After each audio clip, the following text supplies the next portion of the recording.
From the outside, this might look like an ordinary house. But if you take a closer look at 402 Acres Drive, you'll discover what makes this such a unique place to live on Asbury's campus. Mi nombre es Dominique Dugdog, vengo de Buenos Aires, Argentina, y me encanta vivir acá en the Spanish House in Asbury.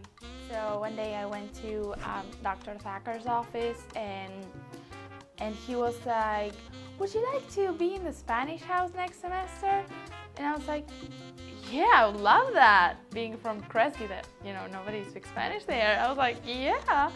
And then, well, he gave me the application, and then he told me, I filled it out, and then he said I was good to be here, so.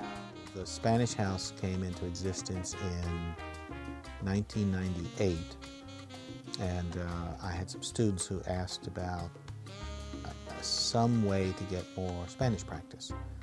So I thought an immersion-style house would be a good way to go. I'm Kim Gabriel, and I live at the Spanish House here at Asbury. I'm a Spanish education major, and so just being here in the States, you really don't get a lot of exposure to Spanish or just practice outside of class. So this is a good way to practice without having to go abroad yet. The language of the house, the main language of the house, is Spanish. We tried to speak Spanish. Well, I don't try very hard because I know, but I know the girls try to speak as much as possible. But like, sometimes they're like, I don't know that word, so then it's just English. Dominique just has so much Spanish language knowledge, and she always helps us with vocabulary. We have the vocabulary in Spanish wall. So it's great to just have an environment that really helps you in the areas that you need help.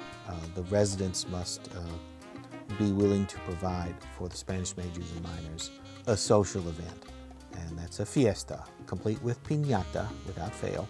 Like what they do in the fiesta, they do outside, the piñata, you know the piñata? So that's a lot of fun. Like all my birthdays back home, they all had a piñata, so. That is in fact one of the requirements of residencies, having to be willing to do that. No one has complained yet about that being too difficult. Anybody can come over anytime to check it out. We're very friendly, and if they want to practice Spanish, I think it's a good place. When guests come, they are not required to speak Spanish, so people are always afraid to come here, but because we're gonna force them, but we're not. Bueno, un beso grande de la Casa Hispánica. Saludos. Chao.